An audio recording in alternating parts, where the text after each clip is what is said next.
And of course, I've just suddenly realized I'm already live. So, so you've just been seeing me rolling my jaw and so on. So good morning, good afternoon, good evening. We're already live, folks. I'm going to be inviting people to join me in a few minutes. We'll start the show proper at 7 o'clock. So for those of you that Don, Jay, Philip, Steve, Derek, Levi, and Derek, bear with me. I'm going to be sending the invitations to you now. And I clicked on the wrong button. Okay.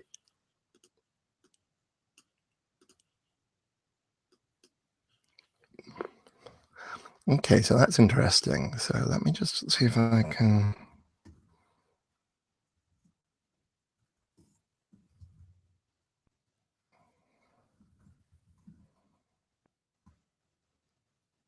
Okay.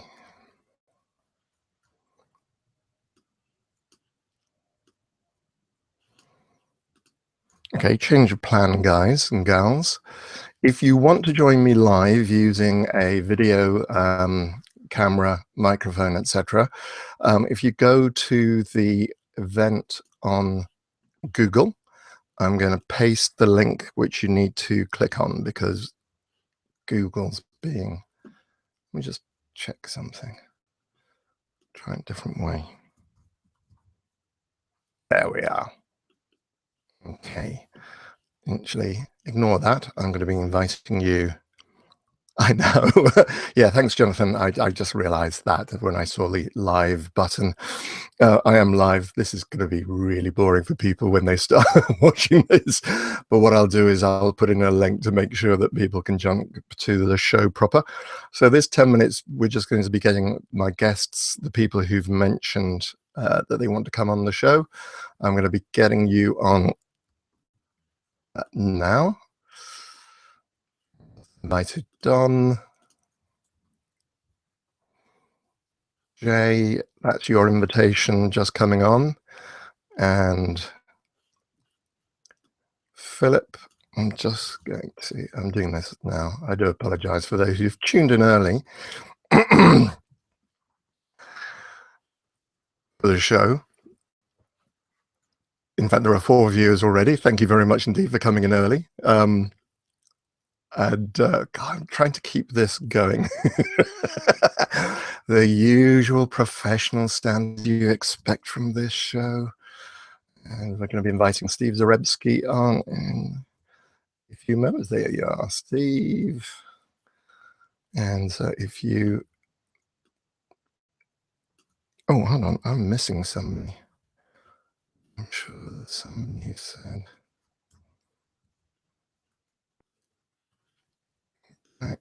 That's you. Well, Levi.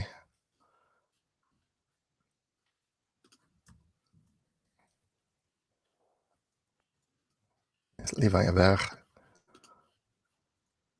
And Levi, I'm going to ask you how you pronounce your name when you come on.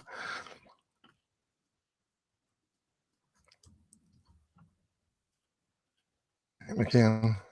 Derek, you've joined me. Hi, Derek. Oh, and Steve. It's right, gentlemen, nobody can see you yet. Derek, I can't hear you. I can see your photograph, but I can't hear you. Let me just check something. Yeah, I can hear. Steve, you're muted at the moment. Derek, if you go to the top of the screen, there's a cog button and settings, and just check that your microphone and speakers and so on are working. Oh, I didn't mute you. You may have muted yourself. Oh, Unmuted. Muted. Can't hear you. Sorry, Derek. I can see your lips moving. And every so often it's muting yourself.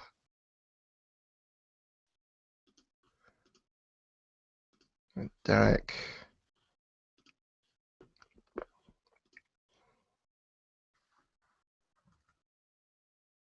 Oh, okay, cool. Is the third person I thought is missing? Yeah, I've just got the message.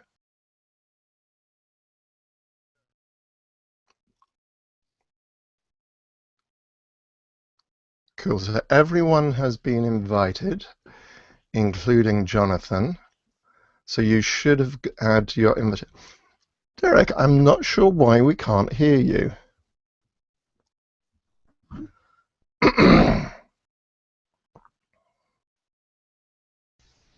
Oh, Derek. Oh no, that's Steve.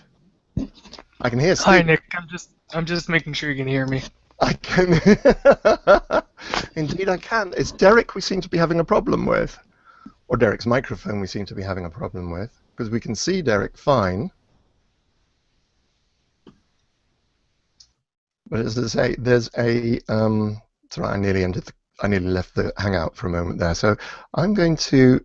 What I'm going to do, we're still missing a few people. So what I'm going to do is, you've all been invited, but if you want to join me and you haven't received an invitation, because Google can be quite weird and wonderful at times, what I'm going to do is I'm going to paste a link on the, and I'm just sharing a link now. It's been shared publicly, so if you want to come and join me live and you haven't received an invitation, just try clicking on that link. Derek, I can't see why. There's nothing at my end to see why you might not be. Okay, Jay, when you're if you click, Jay Madison, if you click on the link that I've just posted, that should take you into the thing. Eric, yes, hands-on workshop.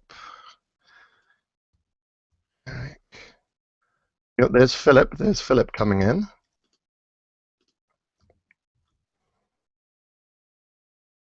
Yep. Oh. Eric. Oh, hi, Philip. Hi. Hi. Thank you very much indeed for joining us. I'm just going to mute you for a moment, Philip, just whilst I try and sort out. Nat, hi. Hi. Hi, brilliant. Nat, you're there. Whilst I'm just going to mute you gentlemen just for 2 seconds whilst I get... Oh, Eric. Hello. Hi, Eric. I'm going to mute you for the moment, no just whilst I get... Okay, you're quiet. Now, let's see if we can sort out Mr. Neil. And Jay has joined us. Eric, I'm still hearing Eric. Eric, can you do me a favor, mate? I'm just going to try muting you. Right, okay, I've got Eric muted. And Jay, you're there. Hi, Jay. Cool. Right. Hi, Nick. How you doing? I'm doing very well, thank you very much indeed, Jay. Jay, I'm just going to mute you for a couple of moments. Yeah, no worries. Just whilst I sort Derek out. Yeah, cool. Okay. And Jay, I click on that. There we are. Derek, there is nothing at my end. The only thing I can think of, all we've got is your very worried-looking face. It's such a shame. You've actually frozen, Derek. So I'm wondering if it's to do with your the bandwidth that you're actually achieving at the moment. That might be why you're having problems. So I'm just going to try doing something else. Cool. All right. Just sort out my end slightly. Okay. In a few moments, I'm going to get everyone to come live, but as we're officially, the show has officially started, I will unmute you all in a moment, gentlemen, and get you to introduce yourselves and then leave you unmuted so you can just keep quiet whilst everybody else is speaking, you know, the way this kind of thing works. Brilliant. Okay. Good morning, good afternoon, good evening, and welcome to Chattering with Nicholas Vince. And this week we're going to be chattering about sequels. And apologies to those of you for whom I've already been live for about 10-15 minutes. I hit the wrong button, so I will put in a link to make sure that you've jumped straight to here. Okay, cool. So I'm already being joined by a few guests. There are a few more who I've invited. Anybody else who wants to join, just click on the link that is on Google Hangouts, and you should be able to join me. So what I'm going to do is I'm going to start with we're going to start with Steve. Let me just check. There we are. I have got everybody. I'm going to start with Steve. Oh, and Derek Neal has joined this phone call. Hi, Derek. Hello, can you hear me? We can hear you beautifully. Okay. I switched over to my cell phone because my laptop is giving me troubles. Okay, cool. All right, well, Derek, as you're here, would you just like to introduce yourself and just say which is your favorite sequel or which film? Well, my name is Derek Neal from Topeka, Kansas, here in the United States. My favorite sequel, well, probably Hellbound. Interesting. Oh, good choice. I have to say, I will definitely agree with that choice. Okay, cool. Thank you very much indeed. Okay, we're going to go to Jay Madison next. Let me just make sure you're there, Jay. Would you like to introduce yourself? Yeah, sure. My name is Jay. I live in Birmingham in the United Kingdom, and it's rather nice weather today, which we never usually get. In terms of sequels, I'm in the horror field. I'm probably going to have to go with Derek and definitely say Hellbound as well. Oh, cool. Okay, brilliant. All right. Well, we can discuss. Come to Egypt. We'll discuss which ones, why that is, etc. Okay, the next person I'm going to introduce is Eric. Are you still there, Eric? He may have disappeared. All I'm seeing is his icon at the moment and not him. So, no, I can't hear him. Okay, all right. So we will go. Hold on, I'm trying to sort my end out. Oh, okay. All right then. So. Let me see who I've got. There's Eric. Let's go for Nat. I shall unmute Nat. Nat, hi Nat. Hello. I'm Nat Bremer. Live in Orlando, Florida. Write for WickedHorror.com. Rondo nominated Wicked Horror. Wow. And my favorite sequel is Hellraiser 2, but because that's the obvious choice, I will say Return of the Living Dead 3. Ah, interesting. I was wondering if we can get some Return of the Living Deads. Yeah, okay, we can talk about that. I'll talk about that in a moment as well. Philip, would you like to introduce yourself? My name is Philip. I'm from Sweden. I'm a cinephile, amateur actor, wannabe filmmaker. My favorite sequel is is it horror or? It can be any sequel. Mostly we will probably be talking horror, but if you've got a favourite sequel that's not horror, and far away, yeah, which one's your favourite sequel then? Oh boy, Star Trek 2. Star Trek 2, not Star Wars, Star Trek 2. Okay, which one's that? Wrath of Khan. It is Wrath of Khan, thank you. I thought it probably... I couldn't remember off the top of my head. Trying to keep all these sequels in my mind. Okay, cool. All right, well, thank you very much indeed for joining us, Philip. Sorry, and we'll now get Steve on board. Hi, Steve. Hi, I'm Steve from Canada, and my favorite sequel is Aliens. Ah, okay, interesting. All right, that's a very, very good choice. Okay, so just kind of get the ball rolling. We talked about Hellbound, etc. For those of you who've mentioned Hellbound, can you just dive right in and tell me why Hellbound? What is it about Hellbound that you most like? Well, for me, Hellbound was always a good one because it expanded on a mythology. In what sense, Derek? Well, you had, with the original, you had the introduction of the characters and, of course, the introduction of the Cenobites. But with Hellbound, it delved into more about what hell was and kind of that backdrop of where they may have come from and what their lives would be behind the scenes. Okay. Do you think that's a kind of a common thing for sequels, that this is one of the great strengths of sequels, that it can expand? I do think expansion of the mythology or backgrounds behind characters is a very strong point for a sequel. Slasher films always follow the same kind of methods, where you have the villain, victims, hero, and resolution.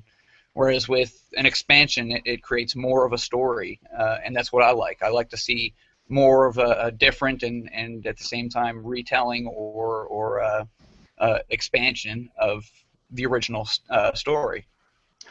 Okay, that's very interesting, the comment about slasher sequels. There is one very notable horror franchise that issued that or rejected that idea in the third of the series, and that is Halloween. I had the word right on the tip of my... Jay, you're not a big fan of Halloween 3, I guess. No, on the contrary, actually. I did enjoy Halloween 3, but coming fresh from like my teenage years, where I was the kid who had never seen a slasher movie, had never really seen a horror movie. I think I was probably about 15, maybe 16 the first time I saw Halloween 3. And I just kind of sat there really going like, okay, cool concept, but where's Michael? And that was kind of the only thing that really upset me, because again with Halloween, we had the first film, which like Derek said, the first film for Halloween established a very strong base, and then very much the same as Hellbound, Halloween 2, with it taking place on the same night, it picked up back to back, and you literally can watch those two films like back to back straight through. And it does expand on everything, but yeah, for me, Halloween 3 definitely dropped the ball. Interesting. What does everyone else think about Halloween 3? I love it. I think it's a really cool sequel. I mean, it's not a sequel because it's not related to the first two films, really.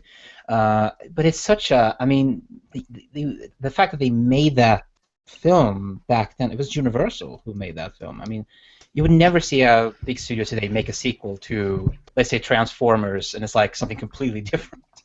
It would never happen today. It's just such a ballsy move, and I think I like it a lot. I think it's I mean, it's a little goofy in many areas, but it's a really unique horror film. The problem is that it's called Halloween 3, though. I mean, whenever someone watches the film, I know they say, "Look, where's Michael Myers? Where's Jamie Lee Curtis?" But yeah, I think it works fine. Okay, and Nat, I think you wanted to say something.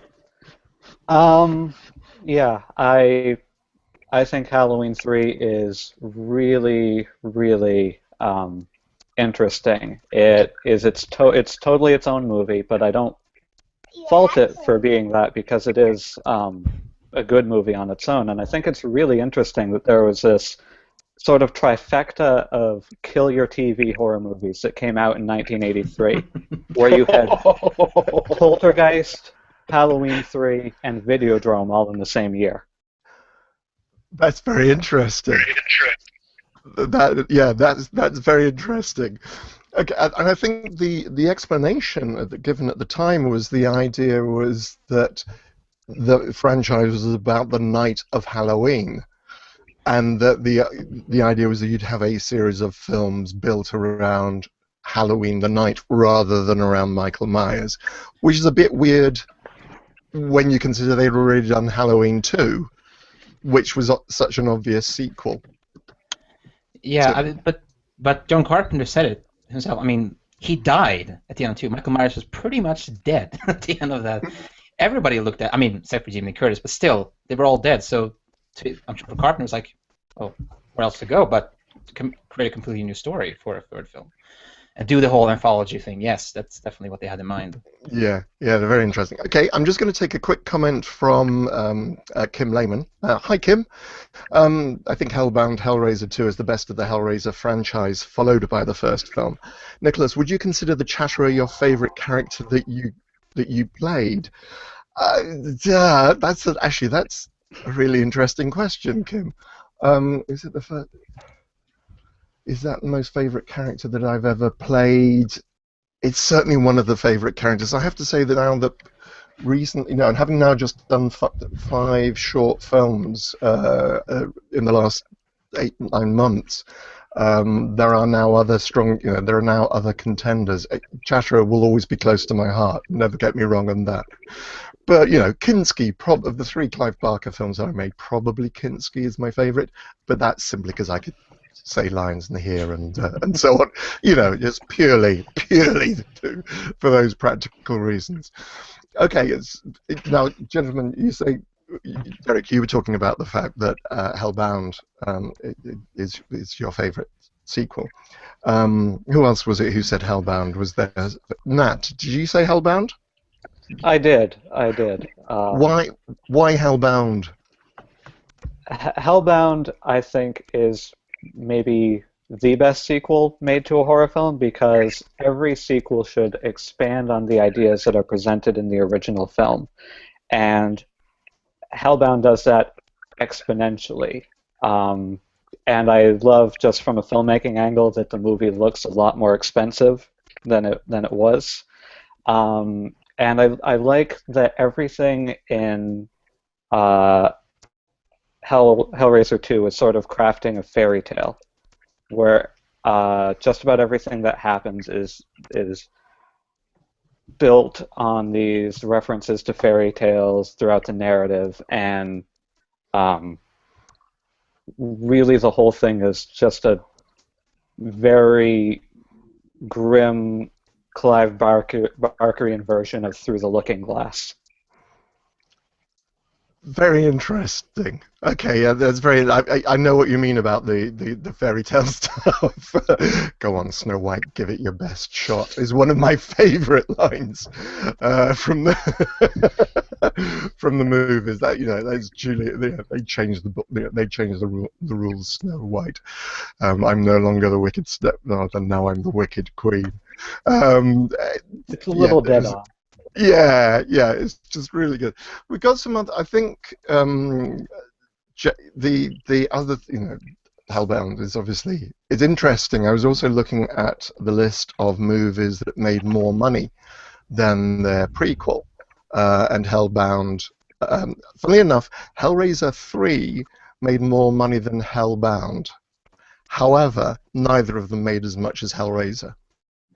So it is it's a dip as far as Hellbound is concerned, and in a financial, and it doesn't, obviously that doesn't speak, that's only the USA numbers that I'm talking. That doesn't actually speak to the number of people who've seen it or rented it or watched it on DVD or anything, but actually Hell on Earth in some aspects is more popular.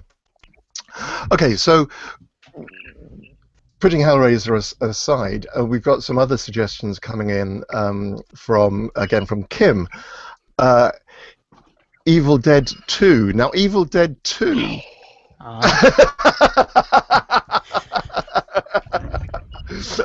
Sorry, I'm going to jump straight to Jay on Evil Dead 2. What do you think about Evil Dead 2, Jay? Considering that Ash is one of my favourite characters of all time, I'm very happy this one's came up. I think that Bruce Campbell is an absolute legend.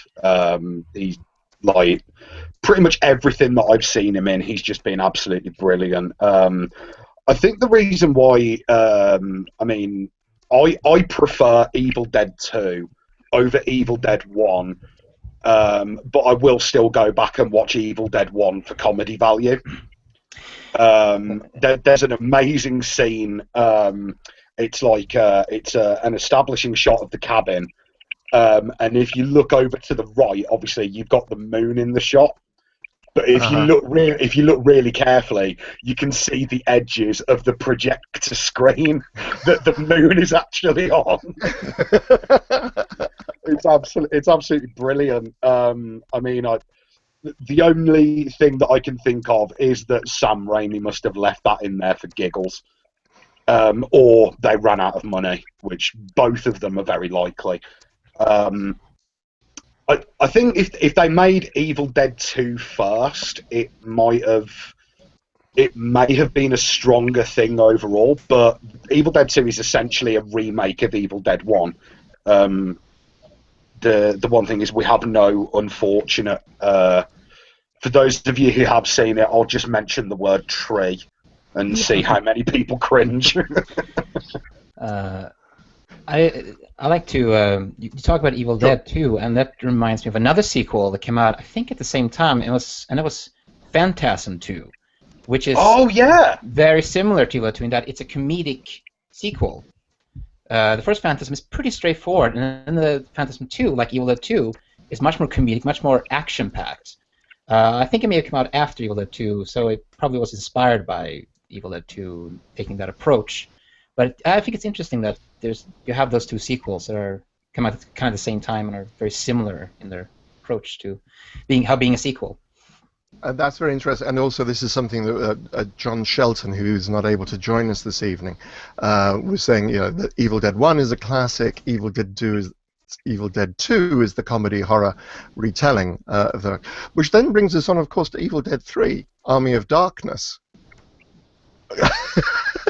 Jay, I keep on coming back to you because you had such wonderfully strong reactions. Go on, Jay.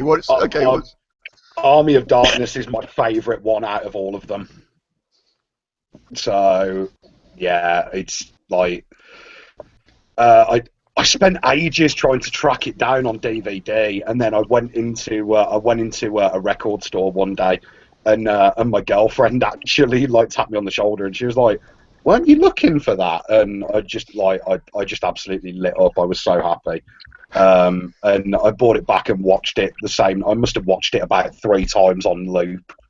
But I absolutely love Army of Darkness. Even as a sequel, that's brilliant because it follows on directly from Evil Dead 2. Because obviously it establishes it at the start of the film with the vortex and Ash going through the vortex, and then ending up back in medieval times. But yeah, what a brilliant twist.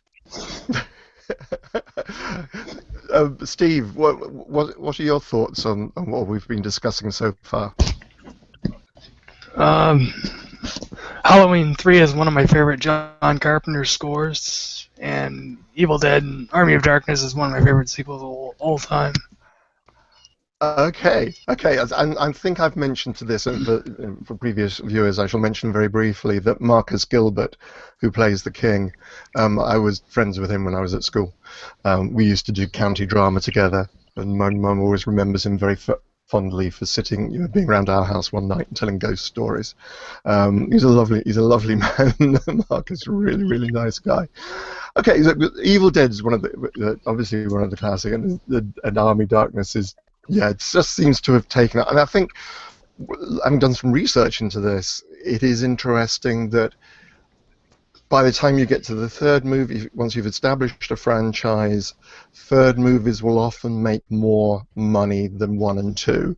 And that once these things they can become very popular. I think that may well be because you've established an audience. They've told their mates, you know, and I've seen, and they therefore want to go and see the number 3 movie. They're going to bring more mates with them to that. So, what other other movies do we think are really, really good sequels? Well, Aliens, obviously, it's you know, the perfect sequel. It changes the genre. Agreed. Mm-hmm. Yeah. Yeah. Let's make another alien film. Well, let's have 1,000,000 aliens in it, not just one. You know, it's really smart. James Cameron knew what he was doing. The first one was so simple, but it's brilliant. Yeah, the first one was very much a kind of a claustrophobic horror film in a sci-fi vein.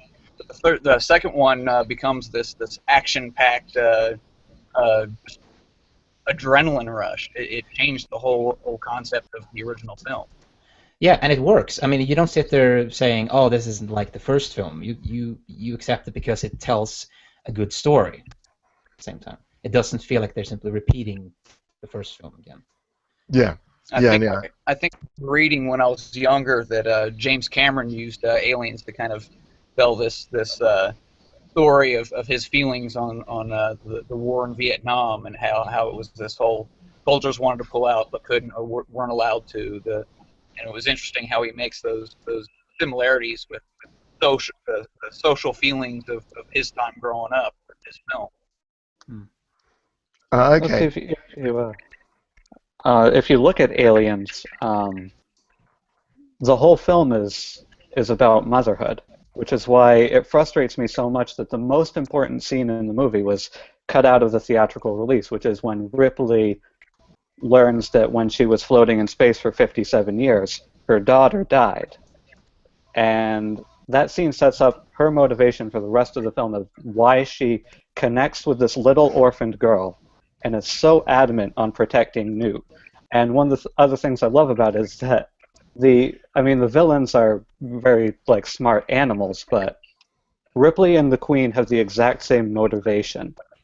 They are both just trying to protect these things they've been tasked with protecting. And another thing I love about Aliens is that as different as the movie is, as completely different of a film as it is than the first, it hits the exact same story beats as the original. It is still about this distress call. It is still about touching down on this alien world. You still have the company man who's trying to screw them all over without telling them about it. It hits all the same notes in a completely different way. Very interesting. Okay. Except this time we had Space Marines. yeah. This time you got guys and girls with guns. That brings that on as well. The favorite sequels, and coming in from Jonathan Hughes as well, is Nightmare on Elm Street. Ooh. 3 rather than 2. Yes. Yes.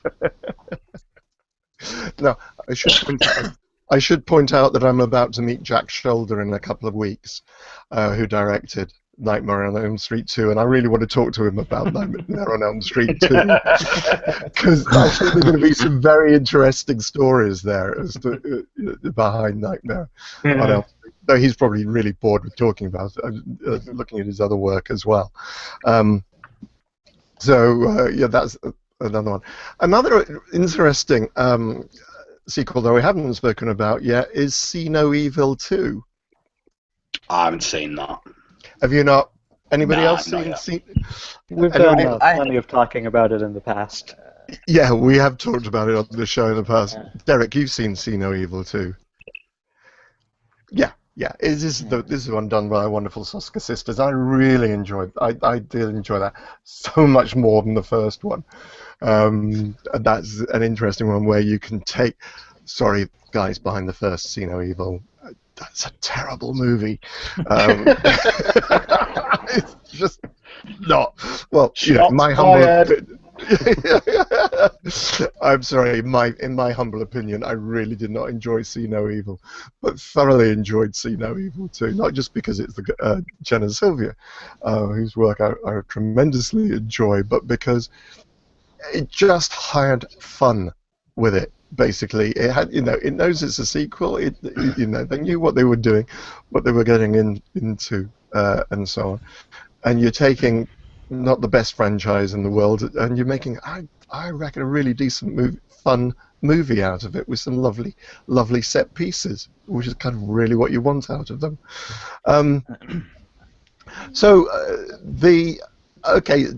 Kim Lehman suggests The Devil's Rejects. Ooh.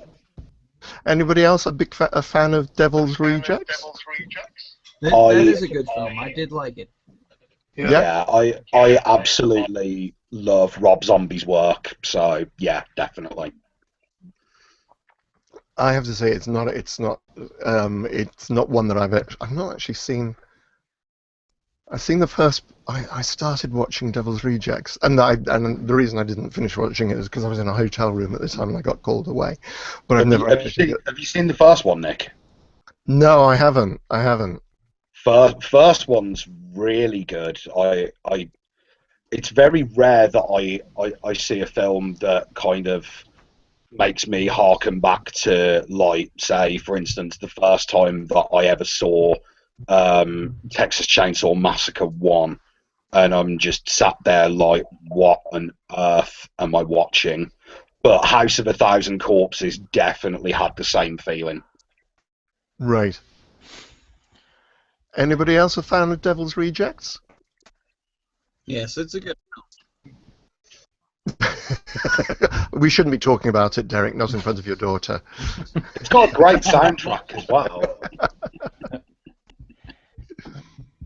Okay, all right then. Yes, I shouldn't be talking about Devil's Rejects in front of No. Let's talk about Star Trek 2. Star Trek 2! This seems like a great topic. Roth, it's interesting. I mean, the films that have become franchises. And incidentally, next week the show is another You're the Guest show, and everyone's invited to come and talk next week about the Scream franchise. The reason I want to talk about that is there's four films in that franchise plus the TV series. So I'd like to. Series? There's a TV series on Netflix. Yeah. Oh, I don't have Netflix. That's why that one passed me by. Yeah. You've seen it, Steve? Yeah, I'm halfway done it. It's pretty good so far. Yeah, I recommend it. I love the Scream films, and just because I love the whole concept, and it's just they're fun films. They're really fun films. But one of the reasons I wanted to talk about zero in on those four films and the TV series, because I think it's kind of interesting to look at compare which of the four films work, don't work, why, etc., and the TV series. So if you have got a chance, it's free. It's on Netflix in the UK, so I'm assuming it's on Netflix in the US as well. If you have got a chance to go and see it, do that. So what other? I'm just trying to think. I'm assuming, incidentally, nobody likes the sequel to David Cronenberg's The Fly. Ooh. I can't comment. I've not seen it. Right. Nat, what were you saying? I might like it. You might. Okay. Not like I love it. Not like it's David Cronenberg's The Fly, but I think that there are interesting ideas in Mick Garris's script. Like, there were some story beats there that I was like, that could have been really fantastic. Okay, yeah, and I think there are some nice lines in it. Having said this, I have not seen it since it came out. I mean, I saw The Fly when it came out at the cinema.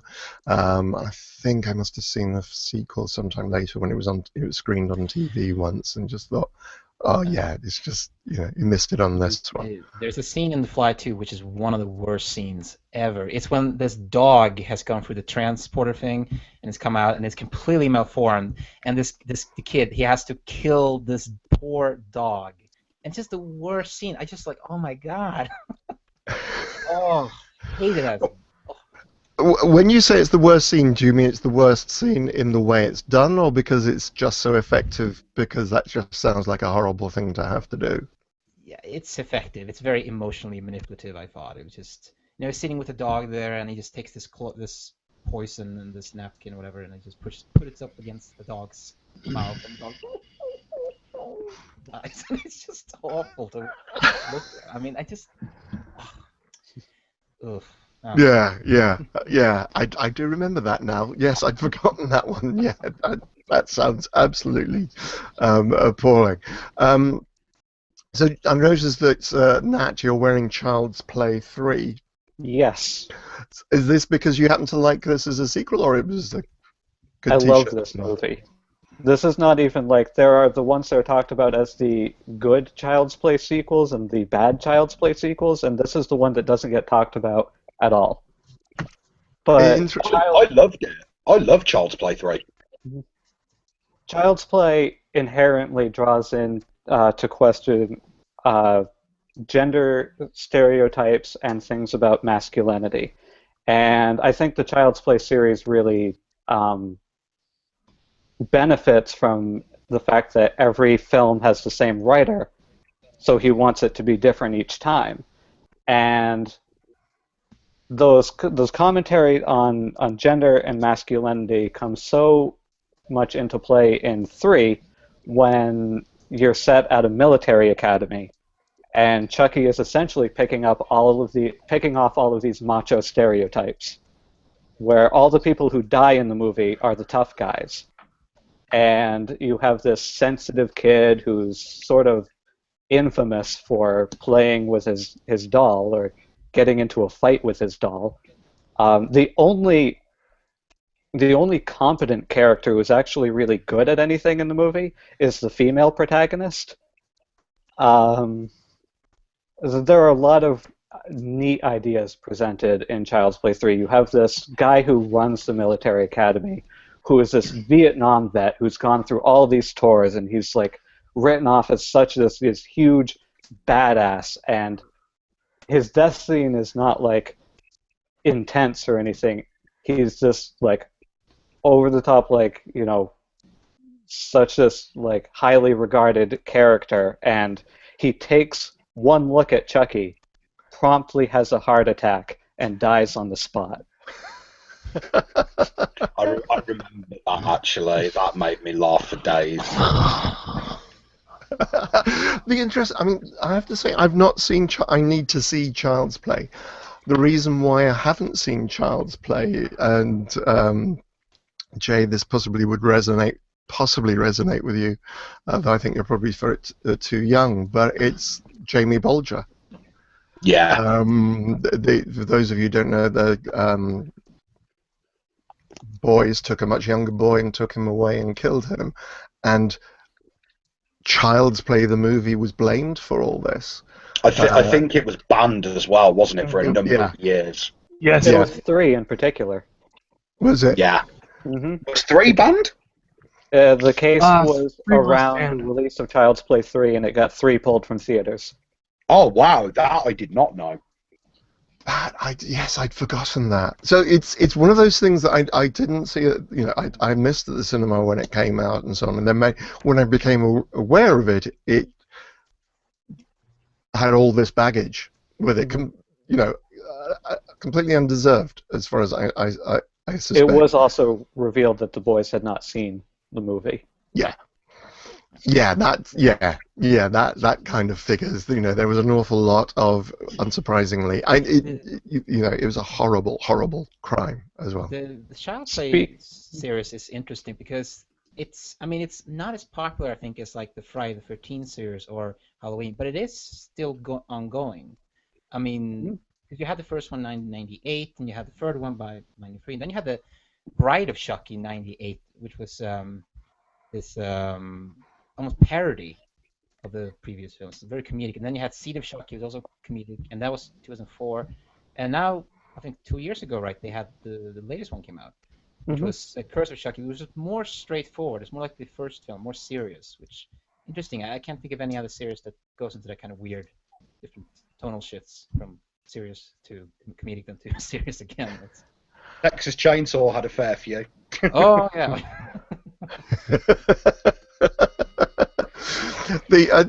I'm just feeding in a comment by Paul Yan, who said the dog scene was very visceral. It also gave the main character child an insight to his fate if he didn't find a cure for his condition. This is for Fly 2.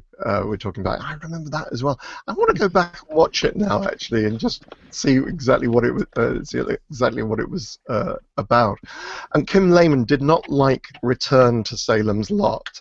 Did like Fright Night 2, and I'm assuming, Kim, you mean the original Fright Night 2.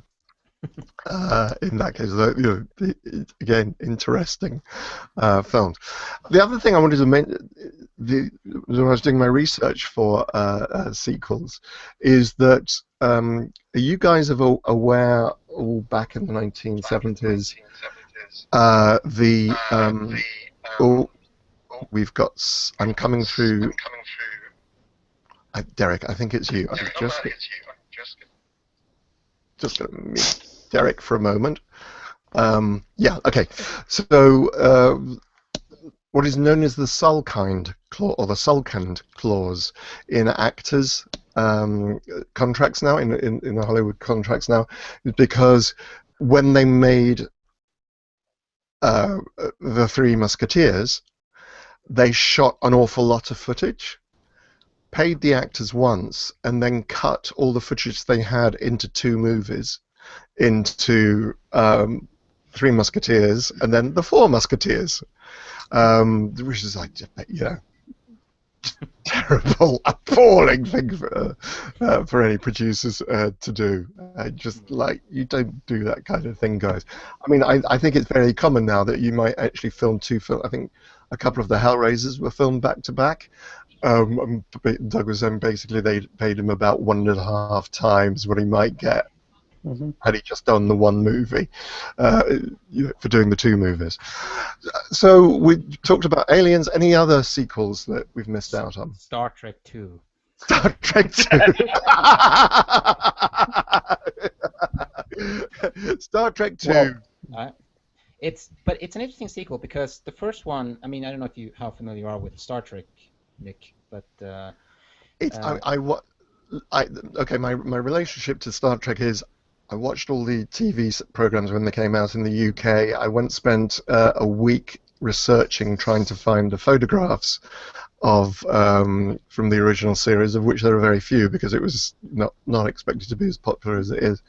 The first Star Trek movie off the top of my head is where they're trying to find a whale to talk to the alien ship that's going to destroy the Earth. That's Star Trek 4. Is that Star Trek 4?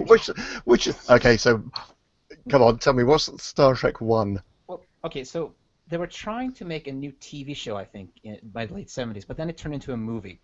Right. Directed by Robert Wise, who did Sound of Music, strangely enough.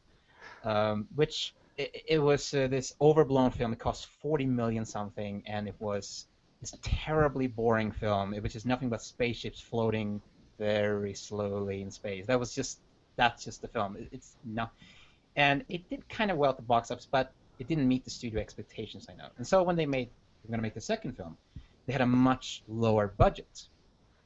The second one had only like 10 million or something. Much lower. Right. Yes, and so and then they bring in this guy, Nicholas Meyer, who doesn't really like Star Trek. He has no relationship to Star Trek at all. But he decides, okay, I'm going to make this.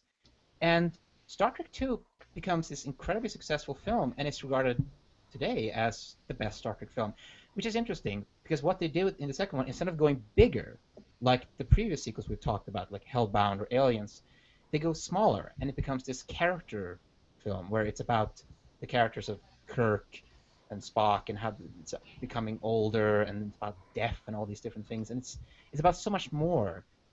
Whereas the first Star Trek film is just nothing but, it's a spectacle, but There's not. It's not about characters at all. So that's an interesting thing about. You don't see that kind of sequel now. They would never make a sequel now where they go, all right, let's just lower the budgets on the next sequel. Make it about characters. They don't do that now. It's just very interesting. It is very interesting. And Craig has just reminded me, of course, the first one is about the Voyager probe. Yes. And it's got the nice bald lady in it. Yes. Yeah. Paul Yan makes a very interesting point. Do we still call the sequels to some of these movies as horror movies? Alien, then Aliens, Child's Play 2 and 3.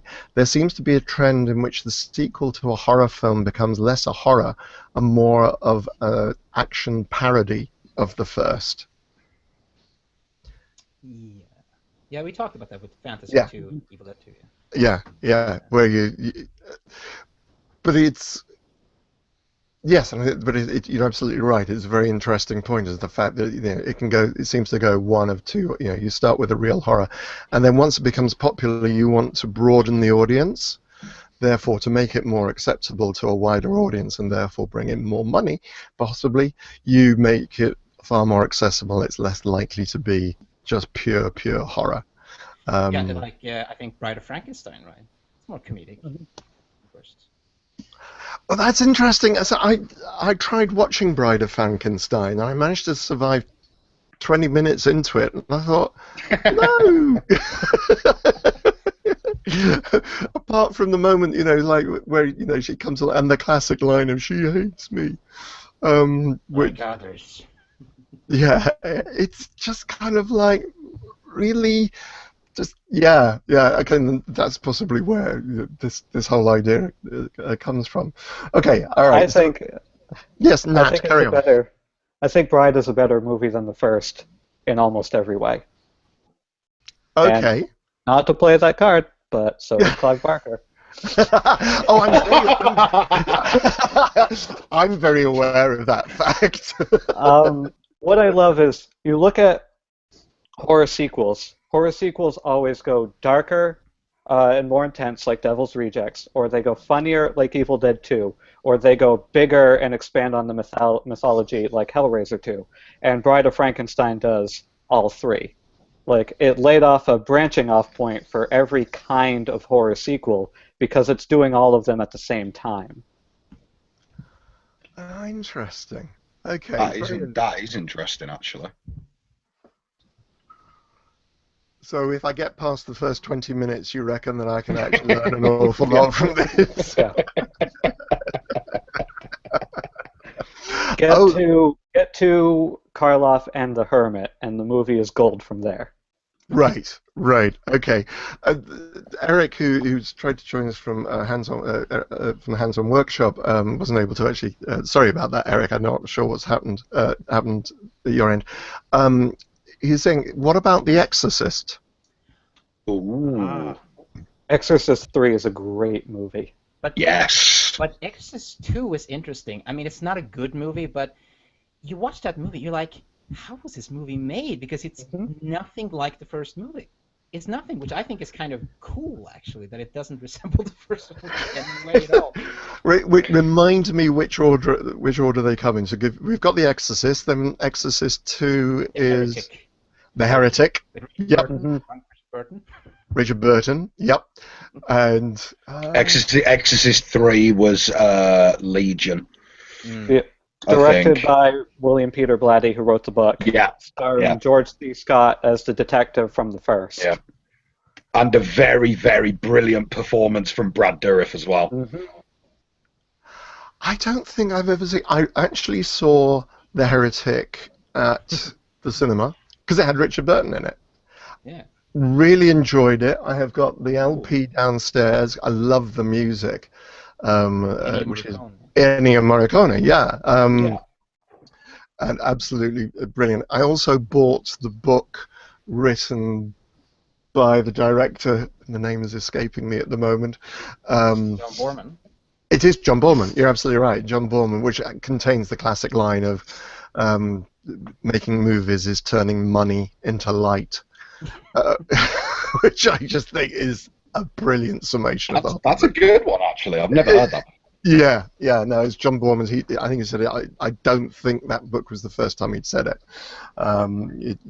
You'll find it quoted quoted all over the place on that. There are certain sequences in The Heretic that I really like where you've got the whole hypno machine going on, and the possessed Reagan is reaching into the psychiatrist's heart and trying to make it stop. It's a wonderful film, but as long as nobody's talking, because the dialogue is pretty good. It does look great. Yeah. Well, and also I think the reason it's one of the earliest soundtracks that I will have bought, I think, because I think it brought so much to the movie, and the effects of the locusts flying out of the mouth and so on. It's visually a very interesting film, and it's so different from the first film. Maybe if it was called just A Heretic, maybe it would have been as criticized. I don't know. Maybe. You wonder about that. Well, it's. I mean, this is the thing about Halloween 3 is, of course, it's the idea that basically they just took It feels like they took an existing script, which if it hadn't been put in as part of the. But what's interesting about Exorcist 2, because, I mean, yes, we have Bride of Frankenstein before that, but sequels, at least in Hollywood, they weren't really that. They weren't known to making sequels back then. I think the first official sequels, like with 2 in the title at least, were like Godfather 2, then you have French Connection 2. And with Exorcist 2, like, it wasn't Jaws 2 as well. You didn't have that many sequels back then. And I know reading about Exorcist 2, like, they were going to go really cheap with that one. They were just like, oh, no, we just have some detective walk around and ask people about what happened in the first movie. And they will throw in some outtakes from the first film. You just do that. And it's like, you read about it going, what? They really didn't know how to make a sequel back then. That's very interesting. Yeah, that is very interesting. I wasn't aware of that one. Okay, all right. So I think we're coming to the end of our time. Are there any other sequels that we haven't? Kim Lehman. Sorry, Friday the 13th Part 2, because it still followed the original storyline, and I love Kill Bill Volume 2. Though it's not a horror film, still a great film because of the story, and it showed strong female characters. Also love Ginger Snaps 2 and 3. I didn't know about 2 and 3. I've only ever seen the first one. Mm-hmm. Yeah, I think it came up recently, actually. Ginger Snaps 2 came up recently on something, either on Netflix or something. I haven't had a chance to actually watch it yet. Okay, so shutting it down, though, any other films that we think should be mentioned in terms of Return of the Living Dead 3.